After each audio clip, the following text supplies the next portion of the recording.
लखनपुर गांव में धनपाल का परिवार उसके मोची की छोटी सी दुकान के सहारे चलता था। अरे मुखिया जी, कहिए क्या सेवा करूं? क्या बताऊं धनपाल, ये सोहन का बच्चा तो बस गांव वालों को लूटने में लगा है। उसने ऐसा क्या कर दिया मुखिया जी? अरे 4 दिन पहले ही तो उसकी दुकान से 500 के नए चप्पल लिया था, देखो आज ही टूट गई।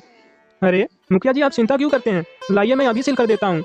लो भाई धनपाल, एक तुम ही तो इन गांव वालों का सहारा हो, वरना किसमें इतनी हिम्मत है कि हर दूसरे दिन इतने महंगे चप्पल खरीदे। धनपाल मोची का काम करता था और उसकी दुकान सोहन के दुकान के ठीक बगल में था।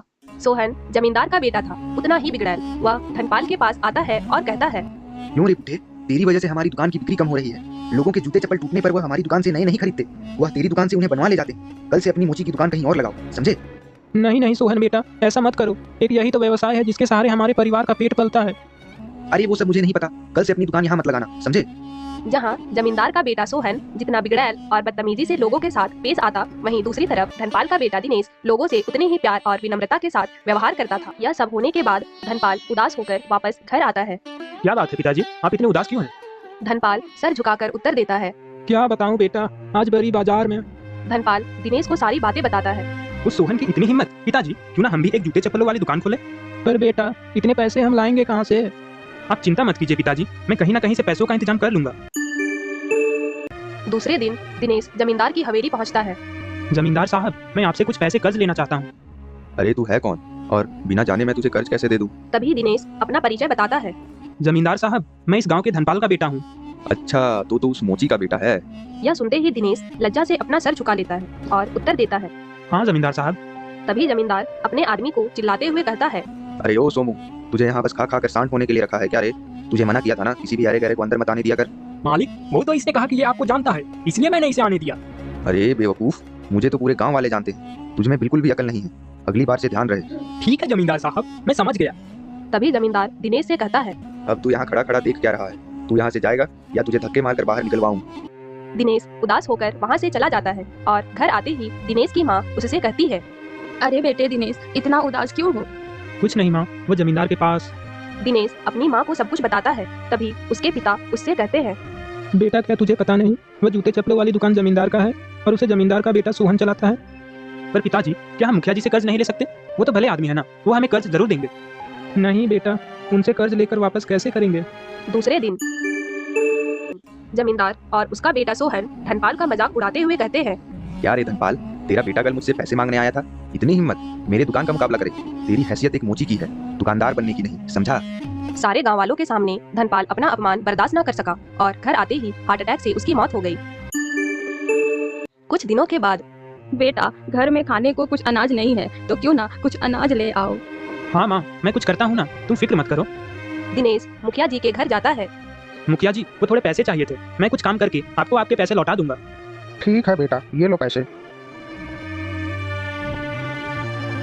दूसरे दिन मुखिया जी से पैसे तो ले लिए, पर उसे वापस भी तो करना है। लगता है मुझे भी पिताजी की तरह मोची का काम करना ही पड़ेगा। दिनेश अपने पिताजी के मोची का दुकान फिर से शुरू करता है। तभी वहाँ जमींदार और उसका बेटा आते हैं। क्या रे दिनेश, तू यहाँ? चल मेरे जूते को बढ़िया से पॉलिश मारकर चमका दे, बड़ा या जूते चप्पलों वाली दुकान खोलेगा। तभी मुखिया यह सब देख रहे होते हैं और दिनेश से आकर कहते हैं, बेटा दिनेश, इतनी बेइज्जती के बाद भी तुम कोई और काम क्यों नहीं ढूंढते? मैं कर भी क्या सकता हूँ मुखिया जी, ना पैसे हैं ना जमीन है। दिनेश, क्यों ना तुम जूते चप्पल वाली दुकान खोलो? नहीं नहीं मुखिया जी, मेरे पास कहाँ इतने पैसे हैं। अरे तुम पैसों की फिक्र क्यों करते हो? मुझसे पैसे ले लो, फिर कमाई होते ही लौटा देना। ठीक है मुखिया जी। कुछ दिनों के बाद दिनेश अपना जूते चप्पलों की दुकान खोल लेता है।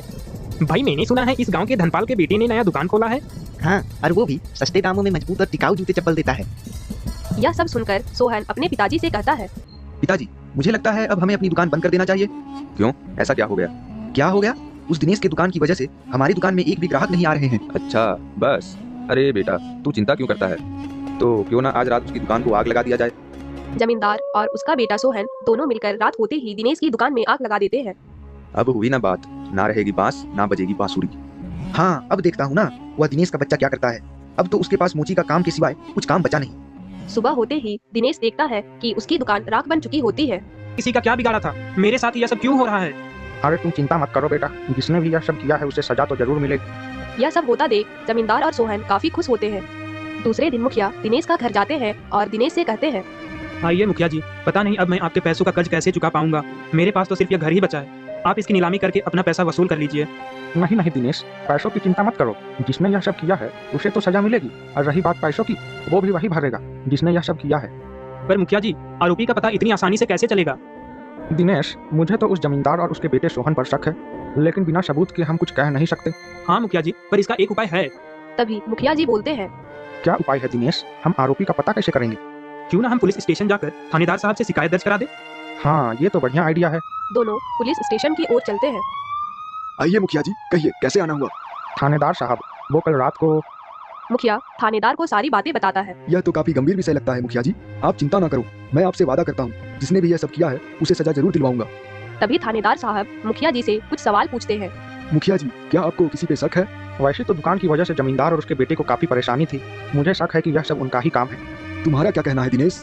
जैसा कि मुखिया जी ने बताया, मुझे भी उन दोनों पर ही शक है। ठीक है, अब आप लोग जा सकते हैं। पुलिस और उसकी टीम इन्वेस्टिगेशन के लिए जमींदार के पास पहुंचती है। आइए इंस्पेक्टर साहब, कैसे आना हुआ? कुछ खास काम है क्या? खास काम तो है जमींदार साहब, कुछ ज्यादा ही खास है। वो दिनेश की दुकान में लगाई गई आग के बारे में पूछताछ के लिए आया हूँ। गांव वाले बता रहे थे कि आप उसकी नई दुकान खोलने से खुश नहीं थे। मुझे उसमें और उसकी दुकान में कोई दिलचस्पी नहीं है थानेदार साहब, अब आप जा सकते हैं। यह सुनते ही थानेदार साहब कहते हैं, ठीक है, पर जरूरत पड़ी तो हम फिर आएंगे जमींदार साहब। यह कहते ही पुलिस वहां से चली जाती है। उधर दिनेश अपनी दुकान और काम ना होने की वजह से काफी परेशान हो रहा था। अब मैं क्या करूँ? ना कुछ काम है, ना घर में 2 वक्त का अनाज है। तभी मुखिया जी वहां आते हैं और दिनेश से कहते हैं, तुम चिंता मत करो दिनेश, तुम मेरे खेतों में काम कर सकते हो। नहीं नहीं मुखिया जी, अब मैं आपको और परेशान नहीं कर सकता। अरे नहीं नहीं बेटा, परेशानी किस बात की? दिनेश मुखिया जी के खेतों में काम करके अपना और अपनी बूढ़ी माँ का पेट भरने लगा। दूसरे दिन दिनेश खेतों में काम कर ही रहा था कि जमींदार वहां आता है और दिनेश से कहता है, क्यों रे दिनेश, तेरी इतनी हिम्मत, तू मेरे खिलाफ कंप्लेंट दर्ज कराएगा? दिनेश काफी हिम्मत जुटाकर कहता है, मैंने आपके खिलाफ कंप्लेंट दर्ज नहीं कराया, मैंने तो मेरे दुकान चलाने वाले आरोपी के खिलाफ कंप्लेंट दर्ज कराया है। पर आप इतना परेशान क्यों? कहीं आप तो... तभी जमींदार घबराकर कहता है, अरे अरे, क्या बकवास कर रहे हो? अरे मैंने तो कुछ कहा ही नहीं जमींदार साहब। जमींदार वहां से चला जाता है। दिनेश बैठकर सोचने लगता है, काश आज पिताजी होते, शायद कुछ हल बताते और कुछ अच्छा कर पाता। उधर पुलिस छानबीन करती है। तभी अरे भाई कांस्टेबल, यह देख किसी के जूते पड़े हैं यहाँ, और किसी के गले के लॉकेट भी पड़े हैं। अब यह जूते और लॉकेट किसके हैं वो पता करना पड़ेगा भाई। दूसरे दिन पुलिस जमींदार की हवेली पहुंचती है। अरे आइए इंस्पेक्टर साहब, आज कैसे आना हुआ? बताइए, क्या सेवा करूं मैं आपकी? वो तो अब मैं आपकी सेवा करूंगा जमींदार साहब, वो भी थाने में। क्या मतलब, आप कहना क्या चाहते हैं? इतना अनजान बनने की जरूरत ना है जमींदार साहब। वैसे आपके वो खास जूते नहीं दिख रहे हैं जिसे आप हमेशा पहना करते थे? अच्छा, वो जूते काफी पुरानी हो गई थी ना, तो मैं नई खरीद लाया। अच्छा, और आपकी वो गले की लॉकेट कहाँ गई जमींदार साहब? मुझे तो वो भी नजर ना आ रहे। जमींदार फिर से घबराते हुए कहता है, लॉकेट? अच्छा, वो मुझे पैसों की जरूरत थी तो मैंने उन्हें बेच दिया। अच्छा ऐसा क्या? अब सीधे सीधे बताओगे या फिर मैं सच बताऊं जमींदार साहब? जमींदार सारी सच्चाई बताता है। पुलिस जमींदार और उसके बेटे को गिरफ्तार करके थाने ले जाती है। तभी मुखिया और दिनेश वहां आते हैं। मुझे माफ कर दीजिए मुखिया जी, मुझसे बहुत बड़ी गलती हो गई। तुम दोनों ने मिलकर जितना बुरा इस बेचारे दिनेश के साथ किया है, ऐसे तो तुम... जमींदार साहब, अब आपको दिनेश की दुकान की भरपाई करनी पड़ेगी। मैं तैयार हूँ इंस्पेक्टर साहब, लेकिन दिनेश कृपया करके मुझे बचा लो। हाँ दिनेश, फिर हम कभी भी ऐसा नहीं करेंगे। दोनों को ऐसे गिड़गिड़ाते देख दिनेश कहता है, तुम दोनों की वजह से मेरे पिताजी आज इस दुनिया में नहीं रहे, पर मैं तुम दोनों को माफ कर दूं? कभी नहीं। मुखिया जी, अब आप दोनों जा सकते हैं और इन दोनों को जेल में पड़े रहने दो। दिनेश फिर से खुशी खुशी अपने जूते चप्पलों की दुकान संभालने लगता है।